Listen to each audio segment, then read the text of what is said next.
Hi guys, পুনৰবাৰ স্বাগতম জনাইছোঁ মোৰ ইউটিউব চেনেল উমা কোঁৱৰলৈ। বহুদিন ভিডিঅ' দিয়া হোৱা নাই। আজি এটা নতুন বিষয়বস্তু লৈ আহিছোঁ আৰু বিষয়টো হৈছে স্বাস্থ্য সম্পৰ্কীয়। ডক্টৰ নহয় কোনো মই, তথাপিতো কিছু নিজৰ অভিজ্ঞতাৰ ফালৰ পৰা কিছু কথা ক'ব বিচাৰিছোঁ। আজিৰ বিষয়বস্তু হৈছে কিডনী ষ্ট'ন। কিডনী ষ্ট'ন কেনেকৈ হয় আৰু ইয়াৰ পৰা কেনেকৈ বাচি থাকিব পাৰি আৰু কিডনী ষ্ট'ন হ'লে কেনেকৈ ইয়াক বাহিৰ কৰিব পাৰি, তাৰ কিছু মই উপায় আপোনালোকক আগবঢ়াম। ভিডিঅ'টো ভাল পালে লাইক কৰিব, কমেণ্ট কৰিব, শ্বেয়াৰ কৰিব আৰু নতুনকৈ অহা ব্যক্তিসকলক কৈছোঁ প্লিজ চেনেলটো ছাবস্ক্ৰাইব কৰি দিব। তো বন্ধুসকল, কিডনী ষ্ট'ন কেনেকৈ হয় মই আপোনালোকক এটা সৰু উদাহৰণ দিছোঁ। যেতিয়া এটা নলাত পানী, লেতেৰা জাবৰ, মাটি আদি একেলগতে গৈ আছে, যেতিয়া পানীৰ পৰিমাণ কমি যাব তেতিয়া ক্ৰমান্বয়ে জাবৰ আৰু মাটিয়ে নলাটোক পুতি পেলাব। এতিয়া পুতি নেপেলাবলৈ আমি কি কৰিব লাগিব? পানীৰ পৰিমাণটো কমাই দিব নালাগিব। ঠিক তেনেদৰে আমাৰ দেহতো যেতিয়া নেকি আপোনাৰ পানীৰ পৰিমাণ কমি যাব তেতিয়া আমাৰ পেচাবৰ স্পীডটো কমি যাব। পেচাবৰ স্পীডটো কমি যোৱাৰ লগে লগে আমাৰ দেহত যেতিয়া আমি যিবিলাক খাদ্য খাওঁ সেইবিলাক লিকুইড বস্তুবিলাক আমাৰ পেচাবেদি বাহিৰ হৈ যায়। কিন্তু পানীৰ পৰিমাণ যেতিয়া কমি যাব, অৱশিষ্ট যিবিলাক আমাৰ কেলছিয়াম, ইউৰিক এচিড এইবিলাক আমাৰ কি হ'ল, দেহত আমাৰ কিডনীত স্থান ল'ব। এটা সময়ত গৈ সেইবিলাকে পাথৰ আকৃতি ল'ব। সেইকাৰণে আমি পানী খোৱাটো খুব জৰুৰী। যেতিয়া আমি যিমানে পানী খাম সিমানে আমাৰ কিডনী চাফা হৈ থাকিব আৰু সেইকাৰণে পানী কেতিয়াও নকমাব। বন্ধুসকল, এতিয়া আহোঁ আমি কিডনী ষ্ট'ন কেনেকৈ নিৰাময় কৰিব। কিডনী ষ্ট'ন যাৰ ধৰা পৰিছে সিহঁতে এটা কাম কৰিব, চিন্তা কোনো প্ৰয়োজন নাই। কাৰণ কেলৈ? অপাৰেশ্যন কৰিব প্ৰয়োজন নাই। মোৰ ফালৰ পৰা কৈছোঁ মই, লেপস্কপি প্ৰয়োজন নাই, টকা পইচা খৰচা হ'ব। এতিয়া ঘৰুৱাভাৱে ইলাজ কেনেকৈ কৰিব চাওক। মোৰ নিজৰ 12.5 mm কিডনী ষ্ট'ন হৈছিল, কিন্তু বৰ্তমান বাহিৰ হৈ গ'ল। আৰু যাৰ 5 mm 6 mm আছে সিহঁতে কোনো প্ৰয়োজনে নাই চিন্তা কৰাৰ।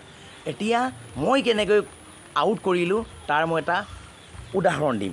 বন্ধুসকল, আপোনালোকৰ জানিবলৈ বাৰু মন নাযায়নে মোৰ 12.5 mm পাথৰ কেনেকৈ বাহিৰ হ'ল? 12.5 mm পাথৰ ময়ো চিন্তাত পৰিছিলোঁ কেনেকৈ উলিয়াম। কিন্তু বিভিন্নজনক বিভিন্ন ধৰণৰ মই প্ৰশ্ন সুধিলোঁ, বিভিন্নজনে বিভিন্ন ধৰণে মোক পৰামৰ্শ আগবঢ়ালে। শেষত মই এটা পৰামৰ্শ গ্ৰহণ কৰিলোঁ।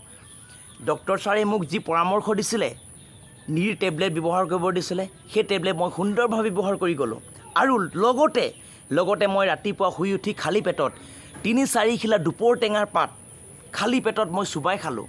তাৰপিছত এগিলাচ পানী খাওঁ। পানী খোৱাৰ পিছত মই আধা ঘণ্টা 45 মিনিট একো নাখাওঁ। তাৰপিছত আধা ঘণ্টা 45 মিনিটৰ পিছত খুব ভোক লাগিছিল। তাৰপিছত এটা তিয়ঁহ খাওঁ। তিয়ঁহ খাই আকৌ 2-3-4 গিলাচ মই পানী খাওঁ। পানী খাই এনেকৈ মই দিনটোত 5 লিটাৰ ওপৰত মই পানী খাওঁ।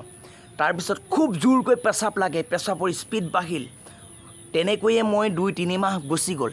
তাৰপিছত এদিন কি হ'ল, ৰাতি খুব জোৰকৈ পেচাব কৰিব লাগিল। আহি বাথৰুমত পেচাব কৰিলোঁ, দেখিলোঁ পাথৰ। অলপ বিষ হৈছিল, কিন্তু পেচাবৰ নলীয়েদি মোৰ পাথৰ আউট হৈ গ'ল। মই খুব আনন্দ পালোঁ, খুব ভাল লাগিল। ঠিক তেনেদৰে বন্ধুসকল, আপোনালোকেও এই ঔষধটো যদি গ্ৰহণ কৰে নিশ্চয় আপোনালোকৰ কিছু ভাল হ'ব। আৰু আপোনালোকে মোৰ পৰামৰ্শ গ্ৰহণ কৰক। মই পৰামৰ্শদাতা নহয়, পৰামৰ্শ দিছোঁ বুলি নহয়, আপোনালোকে এইটো এটা দৰৱ হিচাপে ব্যৱহাৰ কৰি চাব পাৰে। এতিয়া আপোনালোকে জানেনে এইখিনি কৰোঁতে মোৰ কিমান খৰচা হ'ল? নীৰ টেবলেটত মাত্ৰ 155 টকা। তাৰপিছত দুপৰ টেঙা ঘৰতে ৰুই ল'লোঁ। তাৰপিছত তিয়ঁহ ঘৰতে আছিলে, বা তিয়ঁহৰ কেজি কিমান 20-30 টকা আছিল, এইবাৰ 40 টকা। একো নাই, আপোনালোকে তিয়ঁহ আনি থৈ দিয়ক, তিয়ঁহ খাওক। তিয়ঁহত বহুত প্ৰচুৰ পৰিমাণে আপুনি পানী পায়। পানী আপোনাক বহুত প্ৰয়োজন, গতিকে পানী খাওক বন্ধুসকল, সুস্থ থাকক। এই বন্ধুসকল চাওক, এইজোপা দুপৰ টেঙা গছ, পাতে গজা। এই গছজোপাৰ পাতৰ পৰাই পুলি জন্ম হয়। আমি এই ইয়াৰ পৰা মই পাত ছিঙি লৈছোঁ। ছিঙি লোৱাৰ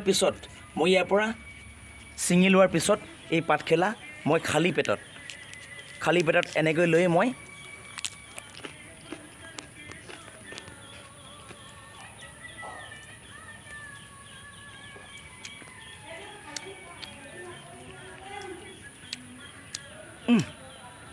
প্ৰথমতে খাওঁতে অকণমান কেঁহা তিতা ভাৱ হয়।